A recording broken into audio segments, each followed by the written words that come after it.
Hello everyone, welcome back to the Undercut, and today we're going to be doing the driver ratings in the post-race podcast for the Brazilian Grand Prix. What a chaotic race that was. Yeah, a crazy race. Absolutely crazy. Resemblance in a way, not quite as bad as Hockenheim. Yeah, it was. It was very much a Hockenheim-esque race where it was just absolute chaos everywhere. Mistakes left, right, and centre. Yeah, just absolutely everywhere. Everyone going off. It wasn't just like the race, it was qualifying as well. Everyone just going off everywhere.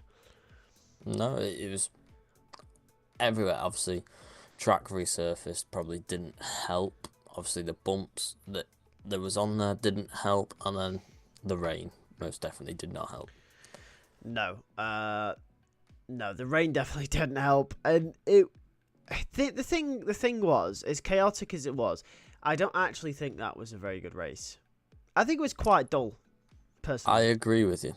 Yeah, everyone's gonna be like, "Oh, it's the greatest race of the season." Not even close. Not even close. No. It's just. It was a boring race. It was just wet, and people kept crashing. That's all that happened. But anyway. I mean, with that, we'll obviously talk more about the drivers individually. Let's get into driver ratings, shall we? So, of course, the way this works is we go all the way from the back of the grid to the front of the grid in the finishing order, looking at the results, discussing the results, and then giving the driver a grade. 1 to 5, 1 being the absolute worst, 0 if it's just abominable, and then, of course, a 5 if it is like, you know, one of the greatest drivers of the weekend. So with that, let's, of course, start off with actually Nico Hülkenberg, who was disqualified from the Brazilian Grand Prix, which was wild at the time, but of course he had marshals help him recover his car, which you're not allowed to do anymore. You used to be able to. Not allowed to do anymore, and of course was disqualified for it, which is rightfully so. Rightfully so. I mean, Haas haven't looked awful. I think you look at the weekend as a whole. I think Ollie Behrman has been on pace, if not beating him, especially in the sprint quali. Yeah. Which was a really big shock compared to Hülkenberg. I think Hülkenberg largely has had quite a poor weekend. Yeah. To be honest with you. And obviously, he's dropped it, got disqualified. Granted, every driver was disqualified. It was unfortunate for him. He did keep out of the wall. He just got himself beached. Yeah. So, I don't think Hülkenberg, in terms of losing out to Ollie Behrman, I think he was more consistent. Obviously, Behrman was just all over the place. He was. But in terms of raw pace, I think Behrman had the edge over Hülkenberg this weekend. Yeah, he did, and I think both the Haas guys were capable of scoring points in the chaos, but they both just didn't keep it on the road. For me, I've given Nico Hülkenberg a 2 this weekend. I've agreed with that. Yep, so a 2 for Nico Hülkenberg. This weekend, obviously, we've got to take sprint into account, so these results are obviously judged on the sprint as well. Yep. And the next person who also wasn't classified, but actually didn't DNF, he DNS'd because he didn't even start the race, was, of course, Lance Stroll. He got a 1. He got a 1. He got a 1. I mean, Lance Stroll this weekend has been absolutely awful. The Aston Martin hasn't been great anyway, but the fact that he didn't even start the race and he binned it on the formation lap. No, he got it going again. He spun, got it going again, but drove through the gravel trap. Yep, Who drives through the... Who? Look, Stroll does clearly. It's a 1. He's made a catastrophic error. He's binned it in qualifying. Granted, he's done well to get to Q3. I mean, maybe if he hadn't crashed, he might not have. But considering that Aston Martin's pace, they did well to get into Q2. Yeah, I've given Stroll a 0. I can't excuse, like, okay, he binned it. Okay, right. Everyone was binning it. Right, it's a little bit more lenient. He binned it on the formation lap, and then had a chance because they aborted the start to get back round. Granted, he probably would have started from the pit lane, but then he drove through the gravel trap. Surely that's one of the things coming into the weekend that they go, okay, if you do go off, do not drive through this gravel trap because you will get beached. He drove through it. That's like fundamentals of F1. I mean, have you seen the replay of it? Yeah, he drives through the gravel trap. I mean, I think a 0 slightly harsh in terms of the Aston Martin's pace. If you're taking the sprint into account, he was there with Alonso in both qualifying and the race. It's not like Alonso was whitewashing him getting through. It was just... Oh, yeah, wait for Alonso's Alonso's there with grid. Alonso. He's just had that catastrophic error. And if he hadn't had that error and competed in the race, I would have been on the edge of probably giving Stroll a 2 this weekend. But obviously he's had that major error, did not start. Do I think it warrants a 0? No, not if I take in qualifying, sprint and the sprint quali. I think if it was a normal weekend, it is a 0. I think the other 2 sessions might have saved him from that 0, but it's a firm 1. That's fair, but I can't go above a 0. 0. This is one of the worst performances. You've got a Stroll agenda. I don't have a Stroll agenda. This is one of the worst performances all year. You laughed at him crashing in Saudi. No, I didn't. No, I didn't. No, we're not going back to this. Anyway, the next driver, also non-classified, also did not start the race, was, of course, Alex Albon, who crashed in qualifying, brought the red flag, and his car was not ready for the race. Yes. Not Albon's fault. It was a braking failure in qualifying, if I'm right to remember. From what we saw, it looked like a brake failure, but I don't think it actually was. I think he snatched the brake too harshly, which caused on his the radios. back end. It sounded like a brake failure. It did, because the issue we have here is, and this is why we're a bit more lenient on crashes. As I said, if Stroll didn't bin at the formation lap, I can understand, his crash in qualifying. Everyone's crashing in qualifying. Albon hit the brakes, probably as he usually did, into turn 1, and the car's just dropped from underneath him. Now, of course, if you snatch the brakes under those sort of conditions, the car can become loose, and drivers have to be aware of this. But at the same time, the way the car dropped just was really unusual. Is it a brake failure? I don't know. We didn't get any confirmation on that.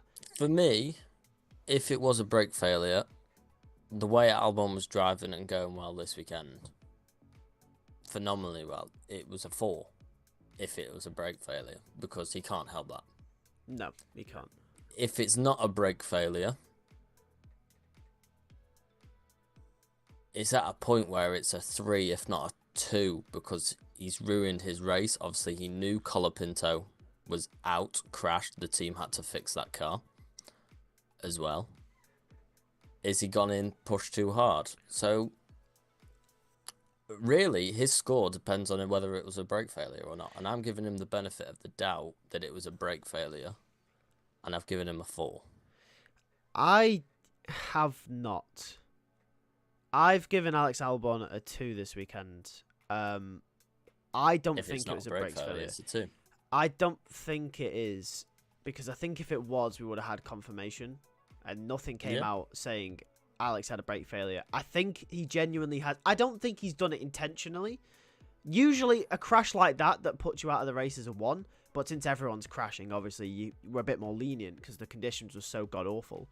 But with Albon, I'm going to have to give him a 2 just because I think he has maybe snatched at the brakes a little bit too hard. That's what I'm saying. That's what I'm saying. If it is him, it's a 2.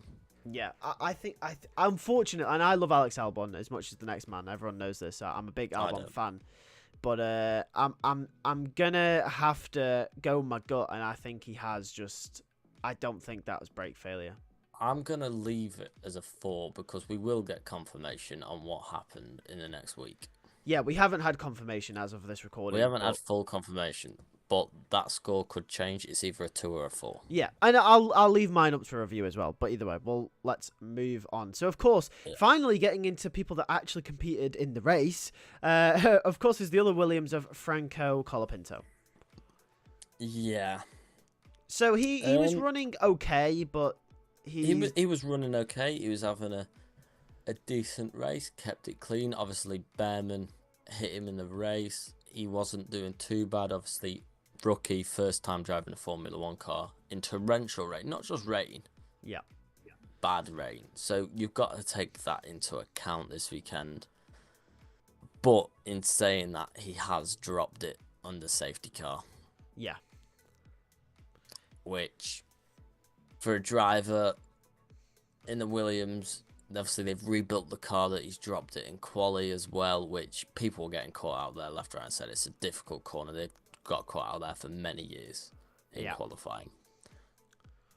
But this weekend, I have given Colapinto a 1, and it pains me to give him that because he's dropped it under safety car. If he dropped it under normal race conditions, maybe I'd give him a 2, but it's under safety car. That's fair enough. I've given Colapinto a 2 this weekend. I'm taking into account the fact that he's a rookie, and I'm being very lenient with him. Compared to other drivers, Colapinto, I think, maybe has the license to make mistakes like that. And he has dropped it under safety car, but we also have to remember the place that he did drop it under safety car was a place that many drivers have in the past. It's up that hill. I don't know why, but for some reason, under safety car, I can't remember who it was. Was it Weber? Rosberg? Someone's dropped it under safety car there before several times. Weber and Alonso crashed there, but I don't think it was under safety car. Alonso and Weber crashed, that's it, yeah.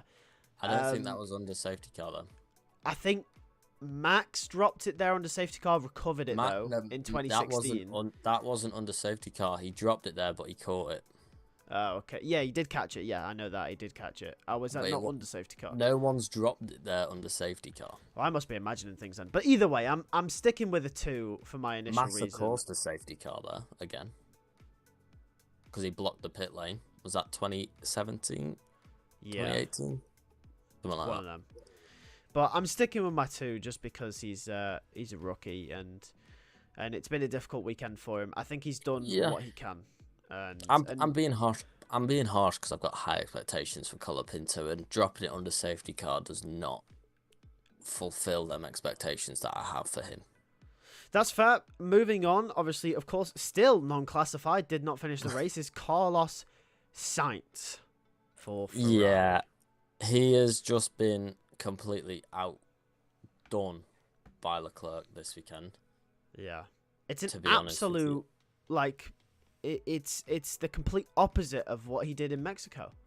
Yeah, I mean, to be honest, I don't think he's had a bad sprint. If you just separate the sprint weekend, I don't think he had a bad sprint quali. He wasn't too far off, and then sprint race, he finished where you expect him to finish because Leclerc was 1 place ahead. Yeah. So it wasn't bad. It was probably a 3 sprint, but then he's crashed in qualifying. Yep.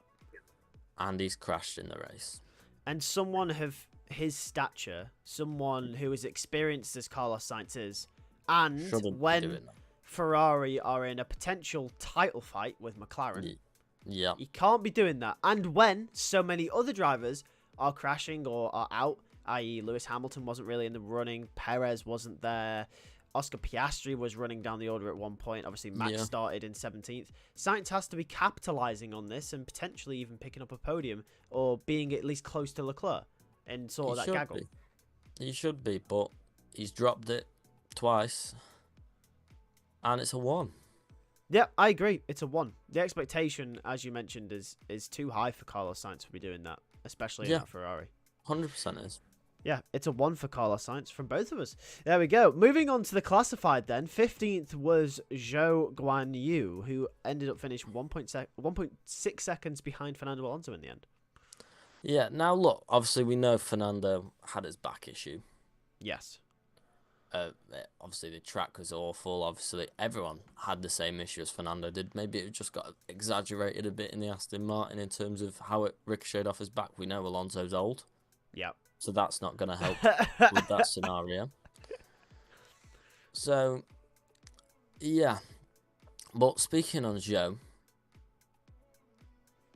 it's difficult because I've given Joe a 2 Okay. because the gap to there, like the gap between him and Bottas is still large. Yeah. That's The gap between yeah. him and Bottas is large. But I didn't see a mistake from Joe. No, and that's why I've given Zhou Guanyu a 3 this weekend. In a weekend where everyone has binned it, Zhou He hasn't. Guanyu has kept it in a straight line. Yeah, but look at the So gap. I know, but he hasn't binned it and he's kept it in a straight line. He's finished the race. We've said so many times it's the gap. Yeah, the gap is what's separated him, of course. But when you've got 5 drivers retiring from a race and almost 5-6 red flags in qualifying, and Zhou hasn't caused any of them, then you know what? There's leeway for props for Zhou Guanyu. So I've given him a 3 this weekend. I've given him a 2 because maybe he hasn't dropped it because he just doesn't have the ability to go quick enough to drop it. Oh, poor Zhou, man. Poor Or Zhou. maybe he's braking so early compared to everybody else. Like, he's too far behind. Right, we'll never know, but either way, But I'm it's giving a him 2, the... it's better than a 1. Yeah, well, I mean, he's had a 1 the last few weekends, so I mean, it's improvement from both of us for Zhou. 14th, of course, was Fernando Alonso. Yes, Fernando. Very poor sprint quali and sprint race. Yeah. Very, very poor. Obviously, battling the stakes and Stroll, not even pulling away from them during the sprint race, which is unlike Fernando things. Yeah. Dropped it rather uncharacteristically, really, for Alonso's sake in qualifying. And went off in the race. Yeah, had a big off in the race. Mm. And spun it again on the grass as he was trying to rejoin. Yeah. All in all, not been great for Fernando. He was running the points at that point as well. Yeah. I've given him a 2. Yeah, I agree. I've also given Fernando Alonso a 2. You know, the Aston Martin has been dog, but at least he's finished the race. Yeah. So, at the very least, he's finished the race. So, yeah, it's a 2 for Fernando. Poor weekend, but I don't think there was anything more he could have... Well, he could have finished in the points. I don't know. Maybe Hamilton, Perez would have got him in the end. I don't know, but it is a 2 for Fernando. 13th was Valtteri Bottas. Valtteri Bottas. I've given him a 4. It's been another mistake-free weekend from Bottas in a time where... Mistake-free, yeah. Obviously, a little bit ropey in Q1, was it?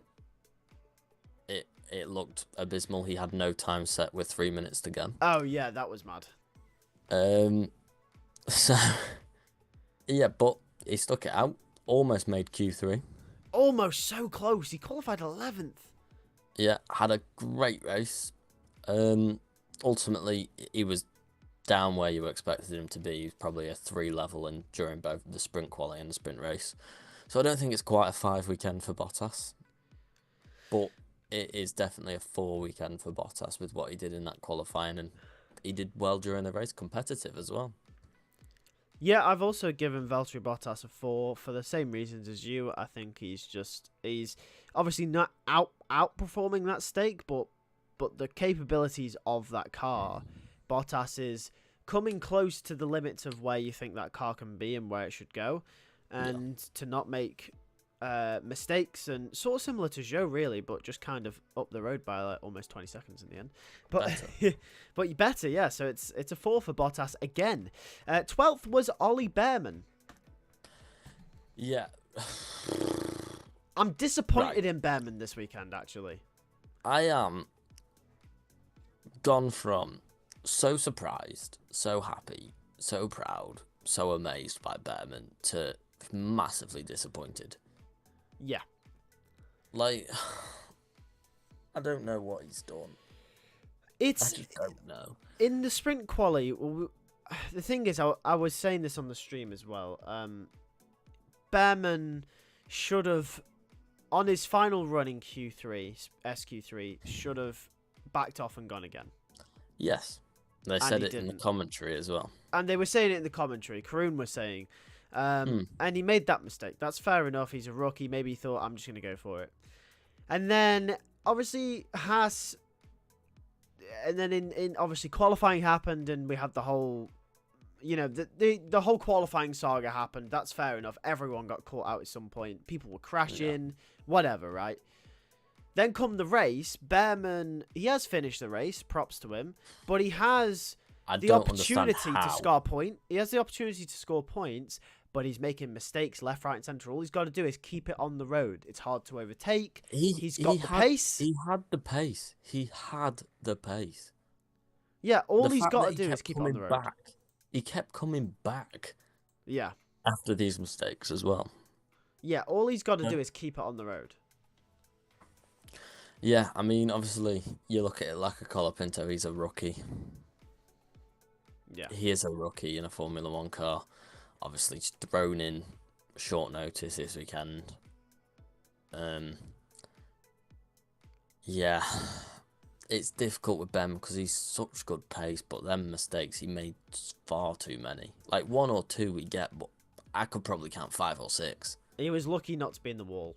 He was very lucky, and I've given him a 2. I've also given him a 2. It seems harsh, but Too many mistakes. Like Colapinto made 1. Yeah, And it was a fatal one, granted.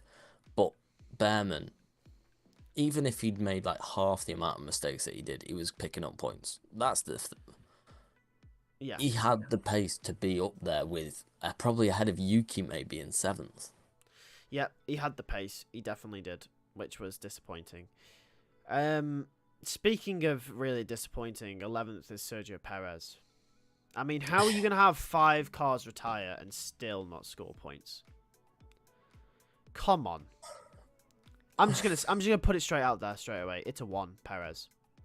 It's a 1. Shocking sprint, shocking race. No, I wouldn't say it was. Dropped it. No, it wasn't a shocking sprint race. No, it is shocking because he shouldn't be starting. Yeah, no, He shouldn't be no. starting Yeah, down there the anyway. Sprint quali's shocking. The sprint race, he had a decent sprint race. If you put them separate. If you put them separate, but obviously, of course, they have a knock-on effect.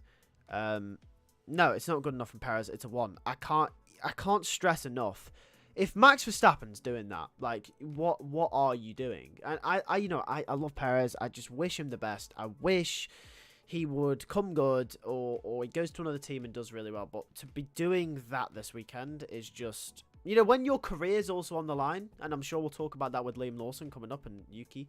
But no, it's a 1, Perez. Yeah, I mean, my reason for giving Perez a 1, obviously, as you've said, but the reason why he was that far back anyway during the race is because he dropped it himself at the start. Yeah, he also dropped it himself. It's easy a 1, and from then, he just never looked like coming back. No, he didn't. And also, he couldn't overtake Liam Lawson, which I'm sure we'll talk about in just a second. 10th was, of course, Lewis Hamilton. In the end, managed to score a point somehow. How he scored a point, I don't know. Honestly, I don't know. I really don't know. We know that Mercedes was dog. Yeah. Like, he wanted to drive the 1990 car over it. Yeah. So, that tells you. And apparently, one of his laps in that Senna car was faster than his Q1 time. It's just... Apparently. So, if that Mercedes was that bad, that's shocking. But I've given him a 1 this weekend. Oh, that's very, very harsh. Why have you given him a 1? Yeah, I think so. Yeah, I think so. So, sprint quali, shocking. Goes out in SQ2, you having a laugh. Shocking. Loses positions during the race, only makes it back to 11th. He should be definitely getting up into the top 8 from 11th. Goes out in Q1, doesn't put a lap time in. Yeah, granted the Mercedes is dog, but should still be getting at least in Q2 in that. I'm not being funny. Like, George Russell's there, putting it on the front row of the grid. George Russell's leading almost half the race. Lewis Hamilton's running down in 15th for almost half the race. He gets rather fortuitous with safety car restarts. He rather fortuitous with other people's mistakes and coming together and crashing. And he picks up the point. Didn't make the move on Lawson, like Perez couldn't make the move. And the only reason that he probably finished ahead was because of the Behrman incidents. Obviously, 2 stakes are shit. Alonso's back was breaking, and Perez is shit. Okay, fair enough. I've given Lewis Hamilton a 2. I think in the end he scored a point. And the reason Point's I've not been... good enough. No, it's not. The reason I've been slightly more lenient is because obviously we know George Russell and Lewis Hamilton were running different spec cars. Yep. We know that is not the ability of Lewis Hamilton, so we know the car must be at play largely. And yes, he still should be, you'd expect, in a bad car getting out of Q2, but we saw how reactive that Mercedes has been for many weekends now. We come into this track, first thing we hear, the track relay is really bad. The bumps aren't gone. In fact, they're worse. It's also raining, by the way. So that overreactive Mercedes that's in the hands of Lewis Hamilton and not in George Russell, oh, he's out in Q1. No surprise. Of course he's out in Q1. We saw that middle sector from Hamilton in qualifying. He just could not keep the car under control, and that's not Lewis Hamilton. I mean, I don't think there's any driver on the grid that should be able to that should be wrestling a car like that. To be 1.5 seconds down in one sector alone, there's something wrong with the car, and that's not Lewis Hamilton's fault. And he's managed to score a point. He's not binned it in the race. In that car, he's not binned it in the race. He binned it in Texas in the first few laps in the dry. And this man's had to wrestle that car for 70 laps around Brazil in torrential conditions. Round of applause. It's definitely not a 3, and he definitely should be doing better. We expect at least a little bit more from Lewis Hamilton, but I'm giving the benefit of the doubt to the man. At least he scored a point. It's a 2 for me. There you go. Yeah, it's the car's fault, but he's got to be doing better than Q1. He's got to be up there. SQ2, I can kind of excuse. I can't excuse the sprint race, really. Yeah, sprint race, qualifying shocking. The race, rather fortuitous. Didn't really do much. Well, that's fair. We'll leave it at that for Lewis Hamilton, but yeah. 9th was Liam Lawson. Yeah. Now,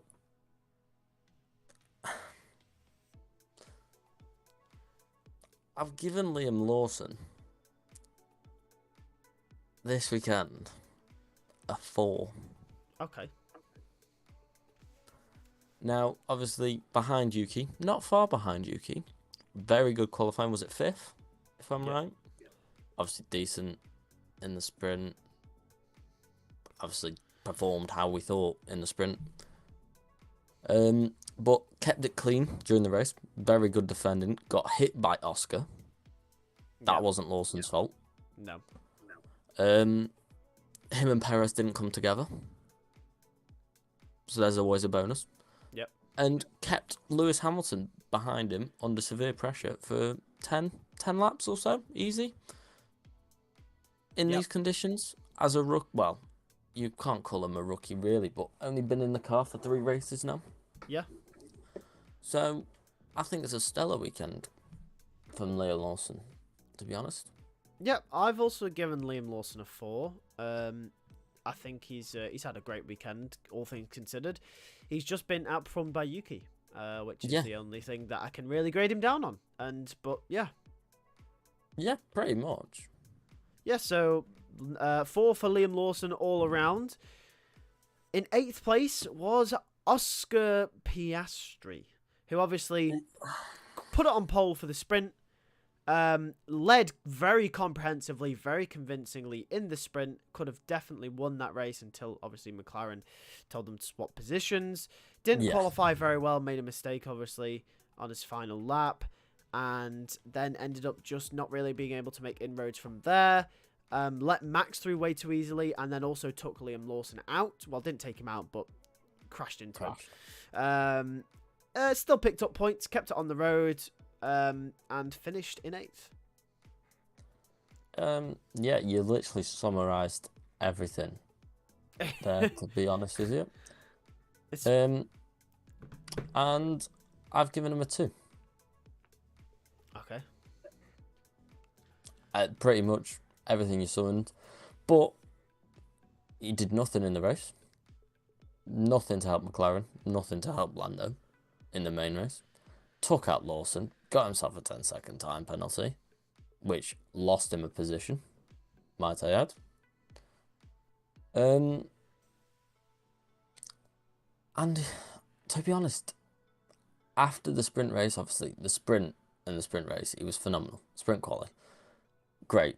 It was like he was on for a 5 weekend if he could just convert. But the qualifying mistakes were made in a crucial point, put him way down the order. And it was his mistake. He locked up turn 1. That was it. Done. And then during the race, what did he do apart from let Max through? You're in a championship battle. You've got Charles Leclerc in front of you and the Ferraris hunting you down. You've got Max Verstappen hunting you down when your teammate's trying to get a championship. And you just let him sail. Yeah, I don't think he was expecting. I don't think he was expecting it. McLaren should have been on the radio telling him. McLaren should be on the radio. That was how many times had Max pulled that move now? Yeah, exactly. McLaren should be on the radio. McLaren should be on the radio telling him, "Listen, Max is going to send it. You need to defend this." And I don't know, they didn't. So, and then that he just hit Lawson, and it was just an uneducated, silly move to make. And I've given him a 2. I've given Oscar Piastri a 3 this weekend. Very lenient considering what happened in the race, but I think his sprint saved him.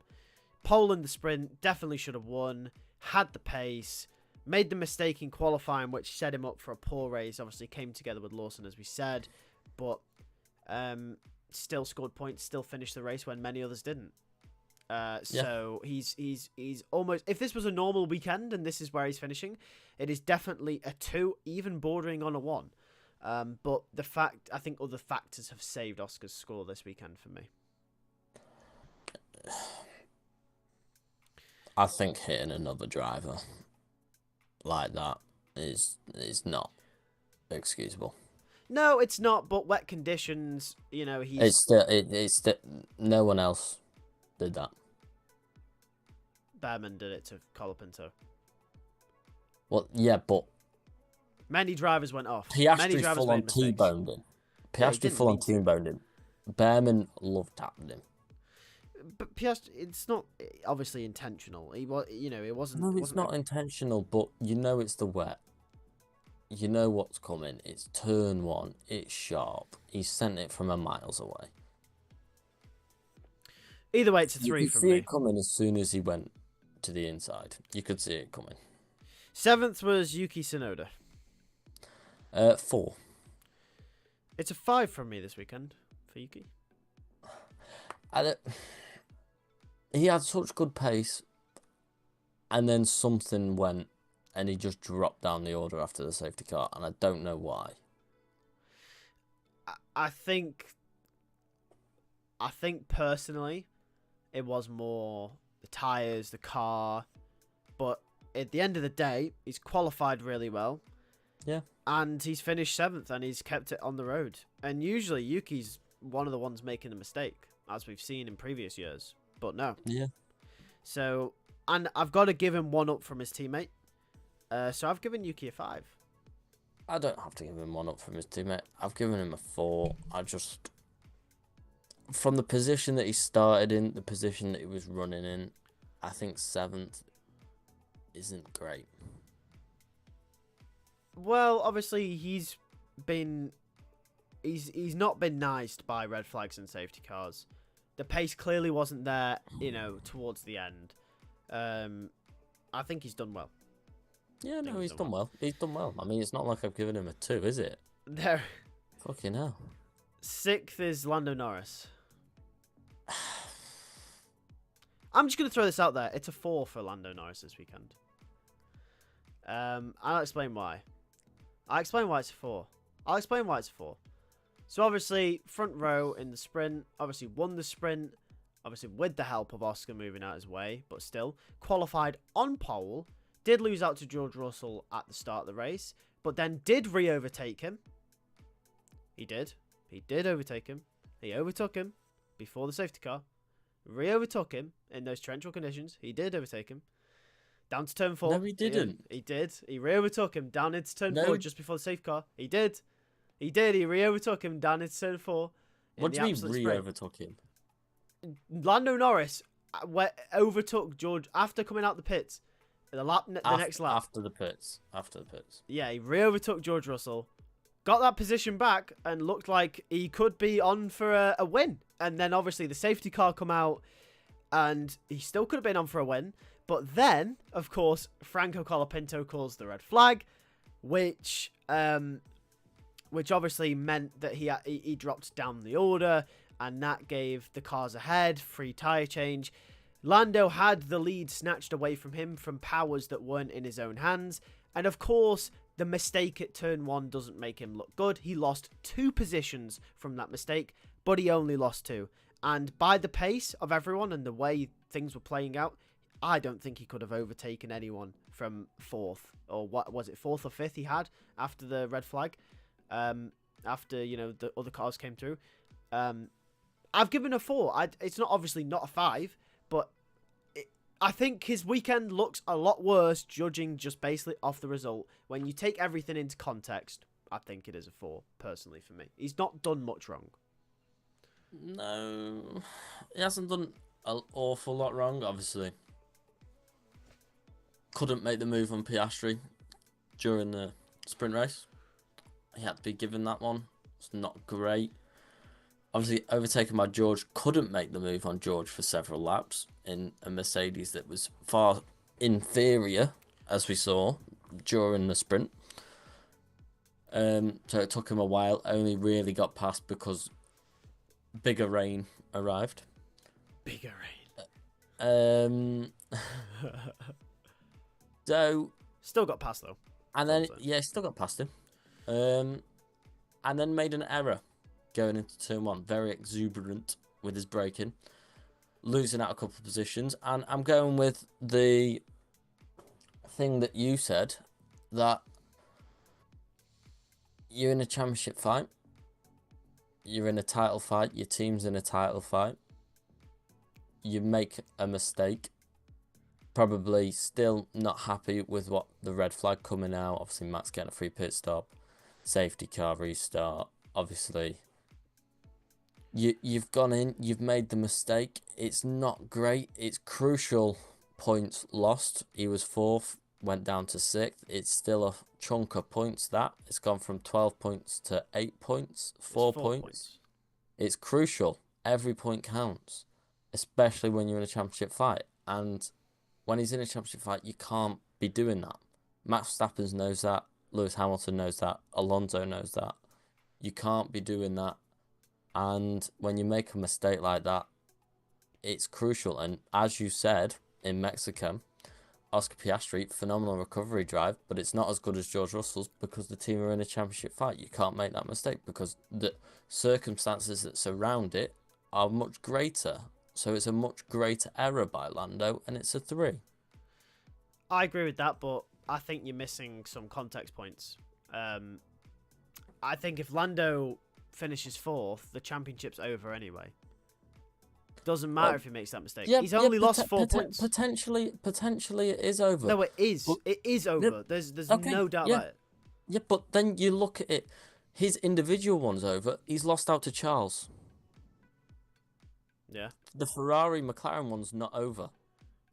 No, not yet. You can't be losing out position to Charles Leclerc while your team is in a battle because of your mistake. Yes, maybe your individual one might have been over even if you'd finished 4th. He would be in a better position even if he'd finished 4th for the next few races. It would be 4 points better off than what he is now. Yeah, it's not a lot. It would have been over either way. It's probably over before we even came into this weekend. So it doesn't matter too much. But what matters is the team battle, and he's still lost out to Charles Leclerc. He can't be doing that. He needs to pick up the points from McLaren. And that's why it's a 4. That's why it's a 4. And that's why it's a 3. It's not It would be a 4 if he finishes ahead of Charles. It's a 3 because he's behind Charles. Well, it's a lower 4. Obviously, it wouldn't be a higher 4. It's a 3. It's a 4 from me. I don't think he deserves a 3. I don't think he did much more wrong. But anyway, 5th was Charles Leclerc. 5th was Charles Leclerc. Yeah. He extracted as much as he could out of that Ferrari, to be honest, this weekend. Obviously, their race pace was just not there. No, a complete stark difference from Austin and Mexico. I don't know where that race pace went for that Ferrari. Down the grid, apparently. He just looked like he was in no man's land. Yeah. But, in saying that, I have to kind of give, and this probably goes for Lando's 3 as well, I have to give Charles a 3. And it would probably be the same for George next, because all 3 of them got beaten by 2 Alpines. Come on, context here, Jack. You were saying, oh yeah, Lando, Yeah, but and, they got overtaken. You can't overtake. Max was the only car that could overtake in this race. No one else could overtake. There's one thing where you're saying you can't overtake. There's another thing. None of them were in a position to overtake an Alpine. The Alpines pulled away. Yeah, they did. They were all bunched up. I don't understand why. But anyway, Charles... I don't understand how that happened or why that happened. But the load of them... I'm not saying it's a 2 because the Alpines beat them. Credits where credit's due. The Alpines were ridiculously quick. But I think Charles Leclerc, he's literally done as expected considering where that Ferrari is. So that's by definition probably a 3. Yeah, I've given him a 4 because, I mean, his teammates I was on the edge crashed. of a 4. I was on the edge of a 4 with Charles because he did nothing wrong. I was on the edge of a 4. I can't give him 5. I can't excuse him being that far behind the Alpines.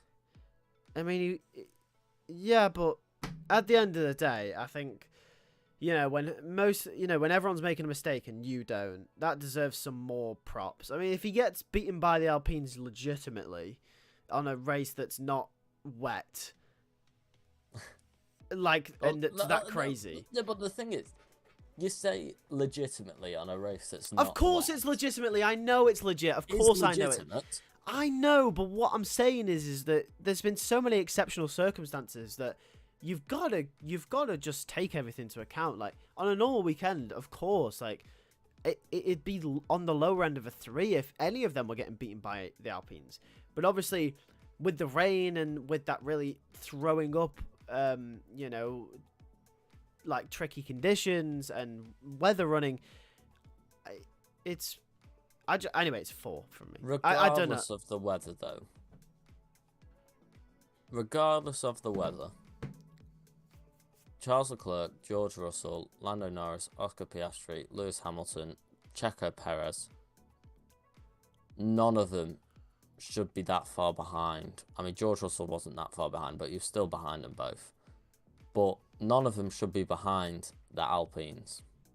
No, none of them should, regardless of the weather. No, of course not. They shouldn't, and it is a poor showing, and that's why it's not a 4 for Charles. It's a 3. It's a high 3, and I'm on the edge of a 4. But I can't excuse him being far behind the Alpines. All right, okay. 4th was George Russell. I've also given him a 4. Yeah. He was closer than Charles to the Alpines.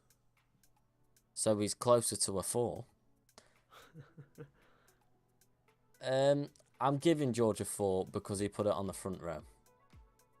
Actually, you know what? If you're stepping up, I'm going to give George Russell a 5. No, I'm not giving him a 5. I'm going to give him a 5. No. I'm going to give George Russell a 5. I'm not even entertaining this. So I'm giving him a 4. We're moving on to the next one because it's just going to piss me off and I've got a headache. I'm giving George Russell a 5.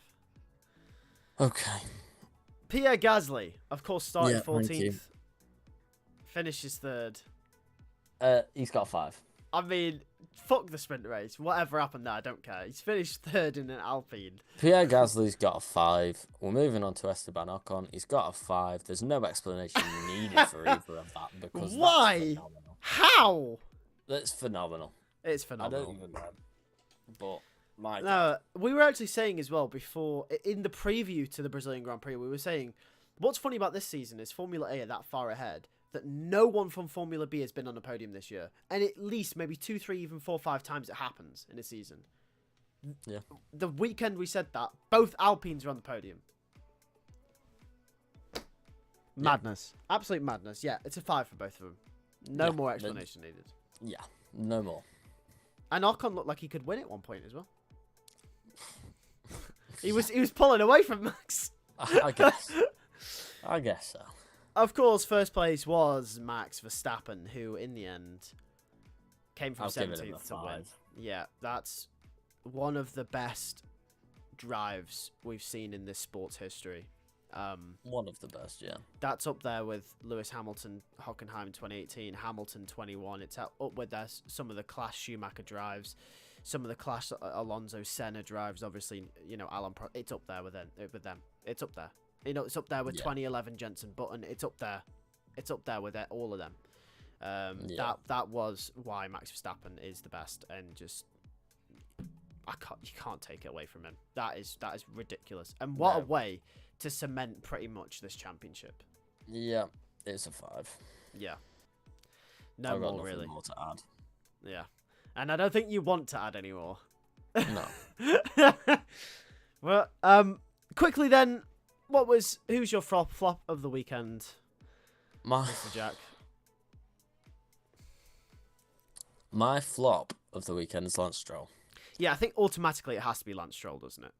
Yeah, it does. I mean, you could argue give it to the whole Aston Martin team, to be honest. Yeah. They've had a pretty stinky weekend. And Williams, but I'm going to give it Lance because he just drove into gravel. Yeah. And your star of the weekend? My star is Alpine. You see, I want to give it Alpine, but I've got to give it Max Verstappen. No, you have to give it to Alpine. I have to give it to Verstappen. No, you physically have to give it to Alpine. They've finished 2-3. They've picked up 35 points, more than any other team, and they've gone from 9th to 6th in the championship. When the first 3-4 races, they were slower than the stakes. You have to give it to Alpine. Max, phenomenal drive. He's been hard done by, but Alpine have just picked up a 2-3 where no one looked like they were getting a sniff from Formula B at a podium, and they've gone and outdone everyone but Max Verstappen. So you can all sod off if you think it's Max. No. It's close, but I got to give it Max just because of the championship implications. But no, I don't know. I don't know. I don't care about championship implications. Either way, Max was winning this championship. He's just cemented it more. Alpine have gone from 9th to 6th. They've gone for $50 million more in one day. That race was worth $50 million.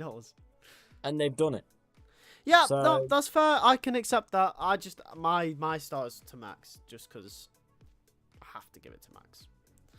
I mean, but anyway, you can give it to Alpine. That's it for the driver ratings and post-race pod for the Brazilian Grand Prix. An eventful one, but obviously now we have a break, and we'll be back for the Las Vegas Grand Prix.